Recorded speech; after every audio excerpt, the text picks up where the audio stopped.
Et enfin, le dernier personnage du top, c'est Oden. Et pour moi, si ce top fait autant de débats dans la communauté, c'est tout simplement parce que la communauté sous-estime trop Oden.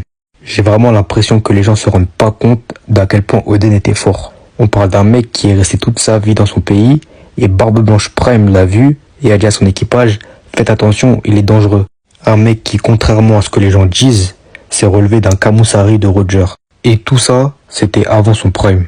Quand il va revenir sur Wano, l'auteur va dire qu'il est revenu invincible en ayant côtoyé les plus grands pirates de ce monde.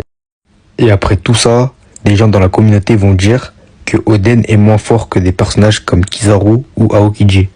Donc oui, Oden mérite sa place dans ce top, car même si selon moi, le Kaido de Onigashima est plus fort que le Kaido de l'époque, avec sa grosse veste en cuir, ça reste le Kaido de Onigashima qui a fait le top, qui a affronté Oden.